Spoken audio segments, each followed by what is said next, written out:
What's going on, Illumineers, and welcome back to the madness. We have a much requested video, part 7 of the SteelSong Guides, talking SteelSong into Emerald Amethyst, and I'm going to show you why this is a very favorable matchup for SteelSong. It's not easy, but we are favored into this powerhouse that is kind of really shaping the meta. So this 25% that Inkdex has right now that shows SteelSong's only won one matchup, I promise you it's not like that, okay? So stick around because we're doing something different with this one. We're going to look at both decks. We're going to talk about key turns, key cards. We're going to even show mulligans for on the play and on the draw throughout this video. So make sure you let me know, do you like the way this went? It took me a little bit longer to edit because I'm still new to it, but I'm trying different things, so let me know what you think. So starting off the video, and make sure you guys submit your decks to Inkdex, okay? They're doing amazing things. But let's start the video. This is the list that I'm going to be using for this video. Couple things to keep in mind is, you know, this list right now, I've been enjoying it. There are tech options. You know, you don't have to include blue. I think the tech options are the 2 Plutos and the 1 blue. And, you know, you could tech a lot of things. Maybe you want to drop some of the Lilos and go 2 and, you know, maybe go 1 or 2 Lilos, add in a Daisy. It's up to you. You know, add up those 1 drops so you're guaranteed a 1 drop almost. But this is the list I'll use. You'll notice I'm down to 3 Petes. You know, Pete, a big reason for that is, again, to stop the B prep, but we don't necessarily care about stopping the B prep when we're running Lilos. Trying it out. Is it the right way to go? I'm not sure, but that's why we have these tech cards in here, these things you could change out, like the Cinderellas, the Plutos, the Blue, the World's Greatest Criminal Mind for different songs. But one thing I will note is the 4 and 4. Okay, I'm still on that, the 4 Ursula, the 4 Zeus, because it's just so powerful. But this is the list. Now, what are we looking at? The key cards in this list, we have the Cindy, the Ursula, the Robin Shiftline, the Ariel, and Let the Storm Rage On. In my opinion, these are some of the key cards going into the green-purple match. Why do I feel this way? Well, green-purple is running Curse Merfolk now, okay? If we look at the list here, we have Tantan and Artabax's list. We have these, you know, 4 here. We have Bonsais here. Clarabelle's. Cindy just decimates all of these cards, right? Almost the entire top row, Cindy is handling by herself. And what's so great about Cindy and into green-purple is that green-purple has no way to remove Cindy if you're removing their characters. So Cindy and Ursula are just really massive cards in this list. Now, Robin Hood Shiftline, why I think there's not every matchup am I going to consider Robin Hood Shiftline a kind of a requirement or a key card in the match. But in this one in particular, the Robin Hood Shiftline is so good because the Robin Hood Shiftline replaces itself. So you can do the shift, you can get that down, you could play Whole New World, sing a song, sing Zeus, whatever it may be, you can trade into things, and then they have to respond to Robin Hood. They cannot leave Robin Hood alone because you'll just trade into their board the whole time. So what that means now is they have no good way to remove Robin Hood. When we look at, you know, Artabax's list, there's nothing on here that answers Robin Hood without you drawing a card. So now you get this huge character, you get Robin Hood down, and now you're guaranteed he replaces himself. You're almost guaranteed to lore, you're guaranteed to be able to sing any song you want, and you get to draw a card off of it. Robin Hood Shiftline is so absolutely phenomenal in this list because it takes so much for green-purple to answer. Ariel, another card that's super strong. If you go Cindy, Ursula, into Ariel, you're almost guaranteeing you can control their whole board. And then Let the Storm Rage On because, again, Cindy plus Let the Storm Rage On clears, you know, all of this. In Artabax's list, which is more popular, it clears the Bonsai. It doesn't handle the snake, but on the play, they never get the snake off anyways. So these cards just so good, all right? So good into this matchup. Now, looking at this list, I've been going back and forth. We do have Tantan's list because we do see some people that are more worried about the SteelSong matchup or respecting the SteelSong matchup more. And I don't even know if respect is the right answer, but they are running snakes instead because snake into SteelSong is not a bad answer when it does live. Now, it does die to Zeus, but that's, then you open up, whatever going forward. So it's not a bad route. It is weaker, in my opinion, to, red blue, but this does have really good play into purple steel. So the other steel matchups. Meanwhile, when you look at Artabax's list, he's going the more aggro route, better into red blue. And Artabax, of course, has been playing green purple for so long and playing purple that he can normally really skill gap other purple players. Another key thing to note about this is we have 2 Clarabelles, 1 Ursula here. We have no Clarabelles on this list. Instead, they're opting to play the Yzmas. And there are some lists floating around that run no Ursulas and just instead run 3 Clarabelles. Now, one thing to note is we're not necessarily too worried about the Clarabelles. You just have to respect that the Clarabelle is a 5/6, so it is a little bit difficult to remove, but we have World's Greatest Criminal Mind that answers this. So we're not super upset if they use their turn 5 to shift Clarabelle, because we get to answer it most of the time very easily. Now, looking at some of the key cards in their list, Cursed Merfolk, the Ursula 2-drop, of course, because they're stealing a song from your hand. It seems like they always have it. Fox, Crab, Cloud Kicker, and Genie. Now, looking at these, Cursed Merfolk, it's just a race, right? It's a timer, and you really have to try and remove it with a song. Otherwise, if you remove it with a character, which sometimes you have to, you lose a card in the process. And unless you can guarantee a wheel, that really starts to hurt by losing your resources. Ursula, of course, getting to see your hand, which is knowledge on its own, and getting to steal a song. Fox being able to trade into pretty much anything, and then of course the Crab letting them trade into Robin Hood. Cloud Kicker is something you have to always respect on turn 3, because Cloud Kicker is going to bounce back your singers, which is not always fun. Now, with the Cloud Kicker, we'll talk about that in a second. Of course, the Genie, questing for 2, hard for you to remove. With Crab, it can trade into a lot and live. Just a lot of opportunities with that Genie. A stellar card. There's a reason it's a $20 foil right now. Now, keys in the matchup. What do we have here? So the biggest thing that I want to focus on is you have to be patient, okay? You have to be patient. Green purple is green purple, okay? It's not red, which means they're not running brawls, they're not running big Sizus, they're not running B preps. So what this means is that green purple has no hard removal. Like, their removal means they have to trade. And because they have to trade, that opens you up for Rapunzels, that opens you up to draw with Robin Hood, that opens you up to go super, super wide. Okay, so there might be turns where you just ink, you play a card, and you pass. Okay, and you can afford to do that. Green purple, they're trying to win early because they have to, because you have wheel, you have the infinite ability to just continue to build up your resources and trade into their board. You get to control the game when you're playing SteelSong into this matchup. Wheel is an incredible card in this game. I believe we win the late game. Sure, they have goats, they have roses, but if they have to get to that point where goats matter. And if you're able to pop off early, then the goats aren't necessarily going to matter too much. So, and I think that the skill gap percentage chance is really high in this. Purple is knowing how to trade effectively when you don't have the red cards, meaning you have to trade effectively with things like Fox and Crab. It's difficult, okay? Green purple is notoriously a difficult deck to play.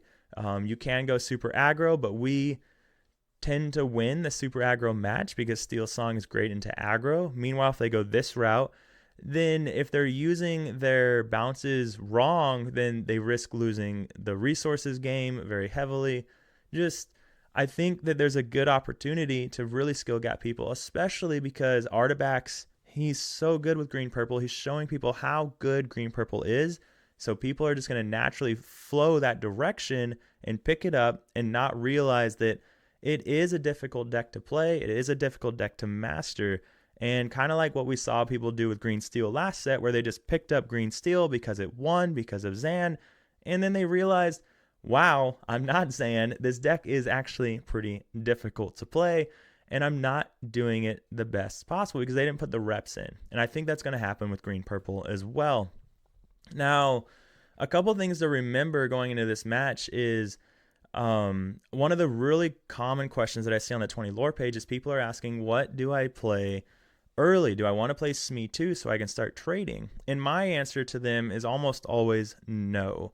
Now, there is exceptions, but my preferred route into this matchup is, again, control the matchup. So I prefer to go Cindy into Ursula into Ariel, or if I have the Robin Hood shift line, depending on what I have, if I already have all the songs I need, then maybe I go Robin Hood shift line. But Cindy into Ursula into Ariel guarantees that I'm going to have a damage song, and means I can start controlling the board at that point. So whereas if you play Smee, then sure, they can't bounce it with Cloud Kicker, but that means all they have to do now is bounce your Cindy. And so when you play Ariel, now you can't control the board for a turn. So what's going to happen is their Curse Merfolk continues to quest. So by the time that Curse Merfolk is now quested for like 6, and you're starting to lose that battle because you don't have any singers on the board to be able to do anything.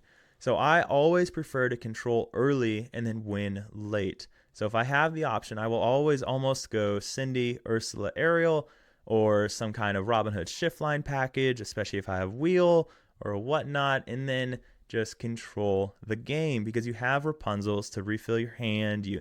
And they have to trade. So your Rapunzel is almost always going to get value if you set up the trades correctly.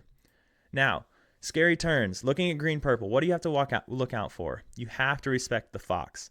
If you look at Fox, it's a 4/3, so it trades into the majority of your board very well. Takes out Cindy and lives, Robin Hood, Lilo, Ursula, Ariel, Baloo, Pete. It doesn't live with Pete, but it can also remove Lawrence. The point is that you have to respect Fox. It's a crazy strong card. If they do have a card on board, they can hit into your Pluto and then bounce it for Fox. Fox kills Pluto, and their Fox lives. You have to respect the Fox. Incredibly strong card. It is, in my opinion, the best card in any purple deck.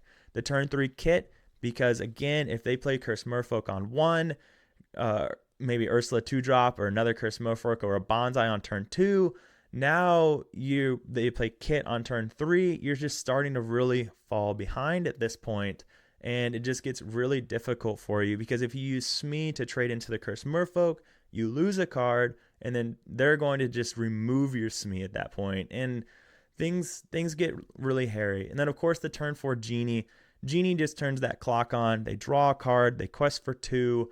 If they play with a crab, now it becomes a 5/4, so it can trade into most anything and live to tell a story. And you have to respect the late game go-go, okay? I have the goat here because they play the goat, they gain 1 lore. They trade the goat into your Robin Hood, and they gain another lore with the goat because goat dies.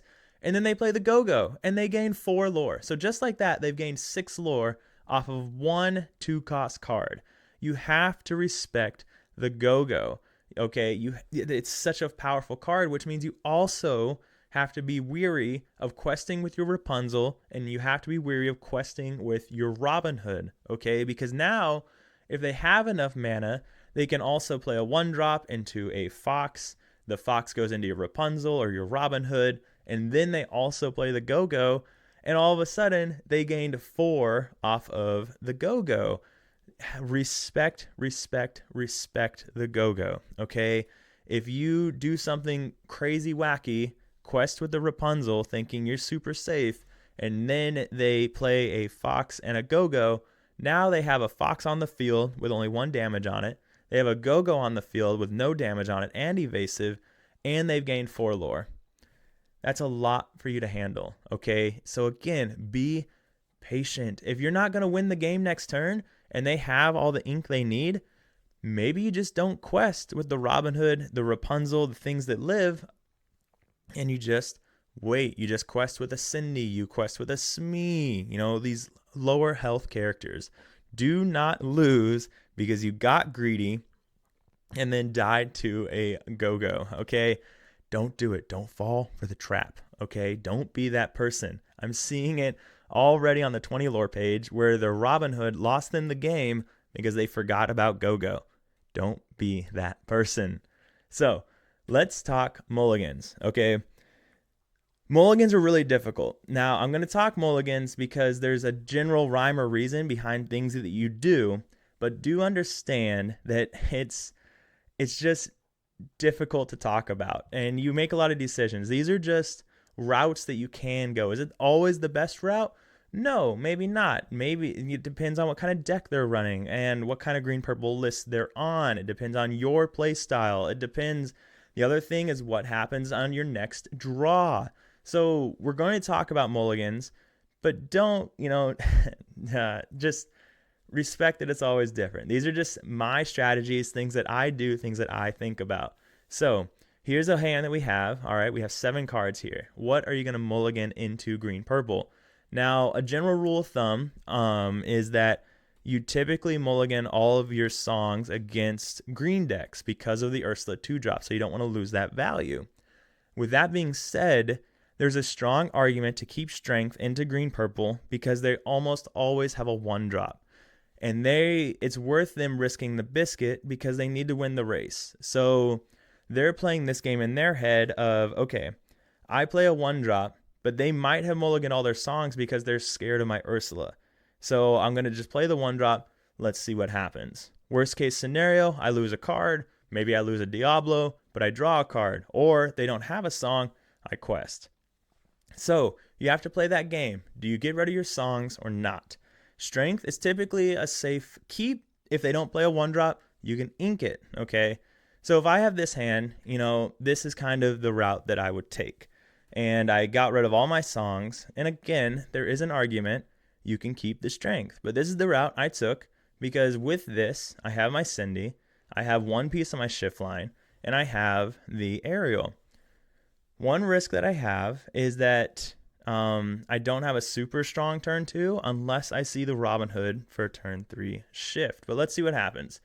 And this is the hand I got. Okay, so this is a little blurry because of how I pulled the mulligan, but what's happening here? So I inked these 3 now, and this is what I pulled right here, these 3 right here.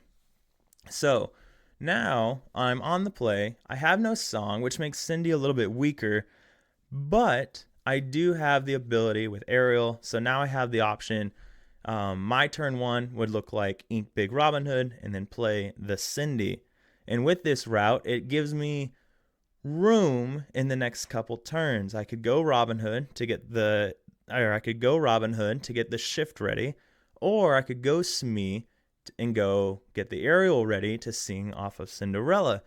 So there are options, and again, it depends. What do you draw? Maybe you draw a song.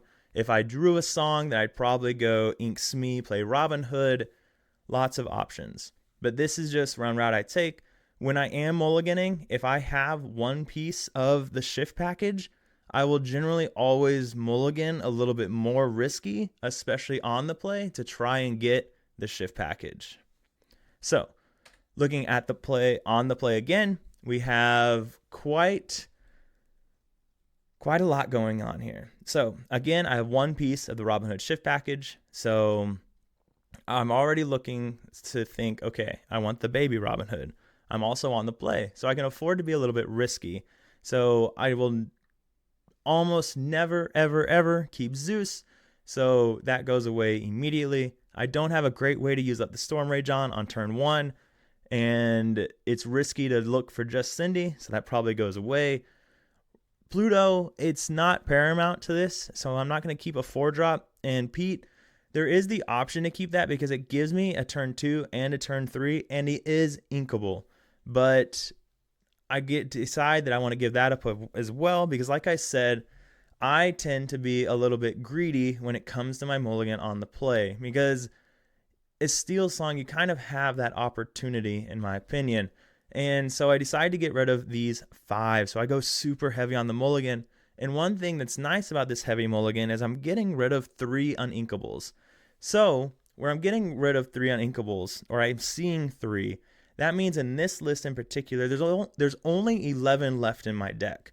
I can be punished. I can see those 11, but statistically, I should be all right.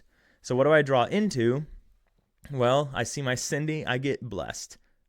Really, that's ultimately what happens, is I get kind of blessed because now I have a Cindy and a Let the Storm Rage on, and I'm on the play. So it pretty much guarantees a draw off of that. So my turn 1 would look like Ink World's Greatest Criminal Mind, play my Cindy 1-drop, guarantees that I can banish their 1-drop, and then I have options depending on what I draw. Most likely ink something, play Ursula, maybe ink the Robin Hood to play Ursula. But now I can start doing things. Lawrence is nice because it gives me that ability for the Rapunzel heal, just options. So rent heavy, I got rewarded, I didn't get punished, and it worked out. Now there are options. Maybe again you keep the beat because it guarantees you a 2 and a 3-drop, and your 3-drop can sing a song. Again, how do you want to do it? Not everybody likes to play SteelSong super risky. I just tend to sometimes, especially on the play. Now, looking at on the draw. On the draw, I tend to be a little bit less risky on the draw. With that being said, with this hand in particular, I'm going to show you what risky and a safe mulligan would look like. Because if we look at this hand, we have some good options here. We have the Cinderella and the Storm Rage on. Now, we also have the Robin Hood and the Robin Hood and the Whole New World. And then we have an Inkable. Now, the risky mulligan here is that you get rid of only the Zeus, okay? And why does this work? Why is this a possibility? So you know that they're going to play a 1-drop. They're on the play. They run 12, 16-ish 1-drops, and you know that they're going to play a 1-drop. And so what that does is, unless they play an Ursula turn 2, you really are going to high roll in this as long as you draw Inkables. But the thing is that right now you have 2 Uninkables in hand, 3 with Zeus. So you mulligan, there's a chance you see an Inkable. If you don't, then that's another Uninkable you can't draw. So if they don't have a turn drop or 2-drop Ursula, then you get to clear and draw a card. So now you draw 2, you get your 1 off the mulligan, you get 1 for your turn draw and 1 for the Let the Storm Rage on, and another for your turn 2 draw. So if they don't see Ursula 2-drop, you almost win the game with this hand. And that's that greedy. If you really just wanted to be super greedy, this is a super high roll hand because you can ink the big Cindy, play the little Cindy, hope they don't have the Ursula 2-drop. Now if they have the Ursula 2-drop, now they have a really tough decision though, because they have to decide, do I keep my 1-drop alive or do I take their wheel? Or do I keep my 1-drop alive, or do I take Let the Storm Rage on, let them kill my 1-drop, and take their Whole New World, which is an extremely strong card in their deck, or in our deck. So, greedy play, how's it turn out? We'll see in a second. But with the safe mulligan, this is the route that I would take. And there's even, if I did a third, there's an even safer option, in that you could get rid of the Zeus, the Whole New World, the Cindy, and the Let the Storm Rage on. And the reason you could argue to get rid of the Let the Storm Rage on is because they're most likely going to hard mulligan for an Ursula 2-drop. So you almost always lose the Let the Storm Rage on. That being said, if they don't have it, you are going to be looking very, very good. And by inking these 3, you most likely get another song anyways. So there's a good chance now they have to make a tough decision anyways. It's an option. So you could go 3, or you could be even safer and go 4.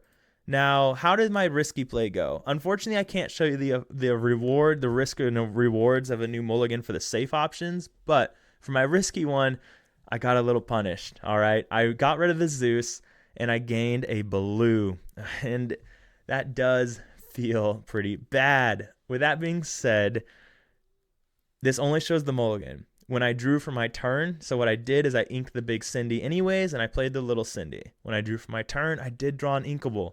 So you ink that, you play Robin Hood, and then at that point, what's going to happen? What are they going to do? Do they take the Let the Storm Rage on? Do they take the Whole New World?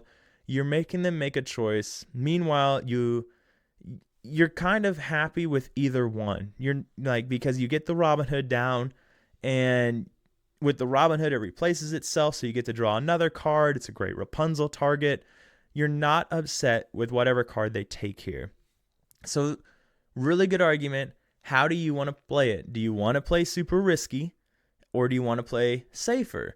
And there's really no right answer. It comes down to your play style, okay? You just have to understand that what line are you going to take. If you can't explain the line that you're taking, then it's not the line that you should take. It's that easy. Like, if you can't be like, I did this because of these reasons, they were logical, they made sense to me, then there's an argument for it. But if you're like, I don't know why I did that, it just felt right, there's probably better options for you. But we got punished a little bit with Baloo. How do we play it out at that point? Okay, there is also a world where you just ink Cinderella and pass your turn. Do I recommend that? No, personally, I don't. Some people might, but if you just inked and passed, then it makes it really easy for them just to take Whole New World, because why not? Because now you're not even going to be able to sing this song on turn 2. So I would always ink and play. All right. So another hand, we're on the draw. This time it's just showing 1. And what do we do with a hand like this? So I opted to ink 2 songs, both my strengths, My Whole New World, and Lilo. And some people would argue this. A lot of people, I don't know if it's a lot of people, but some people really don't like keeping Rapunzel. For me, I'm a huge fan of keeping Rapunzel because you can really set up trades, and you make your opponent have to sometimes do weird trades because they know that Rapunzel could be there.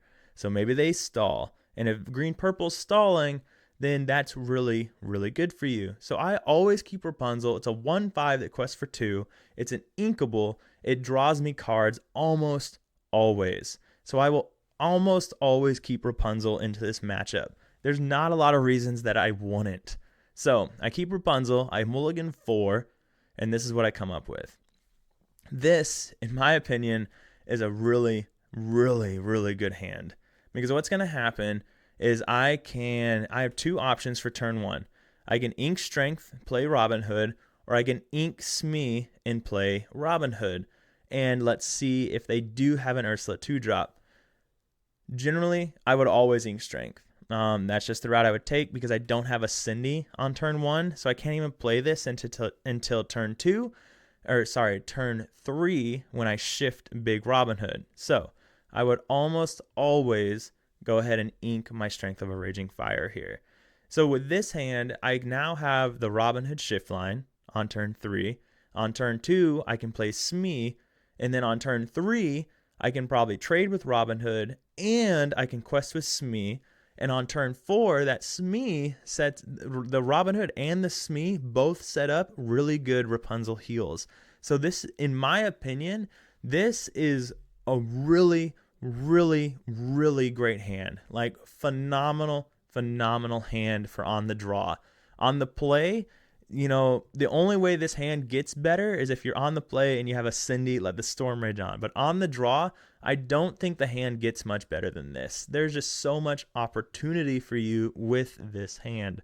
Maybe an Ursula would be really good, but even then, I think that this is just a really, really good line for you.